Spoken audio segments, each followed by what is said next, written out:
दंड, बैठक और सपाटे के वीडियो में आपका स्वागत है। इस वीडियो में हम जानेंगे इनके प्रकार और कैसे करते हैं। सबसे पहले हम करते हैं वार्म अप करने से हमारे बॉडी में प्रॉपर कंडीशनिंग होगा और इंजरी होने के चांसेस से हम बच सकते हैं। सबसे पहला है साधारण दंड। दंड अनेक मार्शल आर्ट्स और योगा आसनों का बेस है जो ओवरऑल बॉडी मोबिलिटी, फ्लेक्सिबिलिटी और स्ट्रेंथ को बढ़ाता है। इसे डीप ब्रीदिंग के साथ किया जाता है जो लंग्स को और मजबूत बनाता है। दूसरा है राम मूर्ति दंड। इस मूवमेंट से हमारा हैमस्ट्रिंग, हिप फ्लेक्सर, रीढ़ की हड्डी और हमारे कंधे खींचती हैं और जॉइंट हेल्थ और मोबिलिटी बढ़ जाता है। दंड को करते हुए रिस्ट, बाहों और कंधों का स्टेबलाइजेशन होना ज़रूरी है। और तीसरा है सबसे प्रसिद्ध हनुमान दंड। इसके अभ्यास से पूरी शरीर की ताकत बढ़ती है, माइंड को शांत रखने, फोकस बढ़ाने और स्ट्रेस को घटाने में मदद करता है। बॉडी के कई हिस्सों की मसल्स एक्टिव होती हैं जो फैट बर्न करता है और वेट लॉस में मदद करता है। इस व्यायाम से डाइजेशन और मेटाबॉलिज्म सुधरते हैं। चौथा है पार्श्व दंड। इसके अभ्यास से हमारे हिप में और ज़्यादा मोबिलिटी बढ़ती है। जिन्हें भी इनफर्टिलिटी का इश्यूज़ है, PCOD, PCOS, इसकी मदद से बहुत ज़्यादा लाभ मिलता है। पांचवा वृश्चिक दंड। वृश्चिक दंड कंधे, पीठ, भुजाएं और कोर को मजबूत बनाता है। इस व्यायाम से हाथ और पैर की पकड़ मजबूत होती है।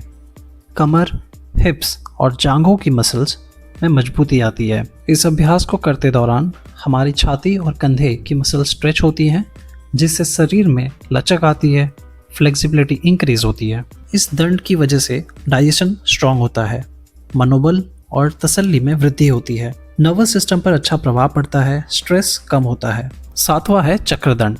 चक्रदंड एक कॉम्प्लेक्स दंड है। इसे करते वक्त हमें कठिनाई हो सकती है पर निरंतर अभ्यास के साथ हम इसे सरल बना सकते हैं। इस व्यायाम से हमारे हाथ और पैर की पकड़ बढ़ जाती है, कमर, हिप्स और जांघों की मसल्स मजबूत होती हैं। आठवां है सर्पदंड। सर्पदंड एक ऐसा दंड है जिसके प्रति हमारा नर्वस सिस्टम पर अच्छा प्रभाव पड़ता है। इस अभ्यास से आपके शरीर में ऊर्जा और खून की मात्रा बढ़ जाती है। नौवां है बकादंड।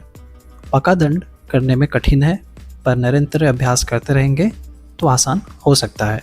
बकादंड का अभ्यास सिम्हादंड के लिए किया जाता है।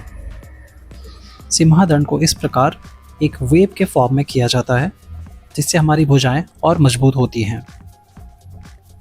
अब जानते हैं बैठक के बारे में। बैठक का रोजाना अभ्यास करने से हमारे थाइज, हैमस्ट्रिंग, ग्लूट, काफ्स और हिप फ्लेक्सर मजबूत होते हैं। पैरों के तलवे पर खड़े होकर करने से बैलेंस और बॉडी कंट्रोल बेहतर होता है जो कि रोजाना की एक्टिविटीज में मदद करता है।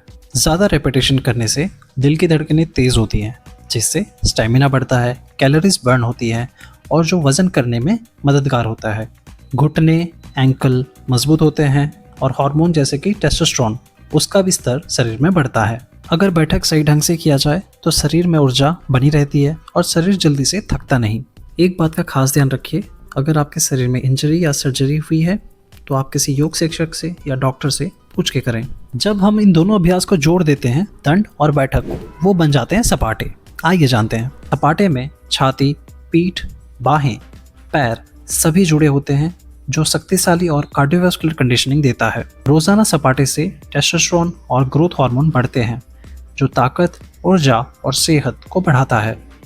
तेज गति से किए जाने वाले सपाटे हड्डियों और जोड़ों को मजबूत बनाते हैं, चोटों से बचाव होता है। इस वीडियो के लिए इतना ही।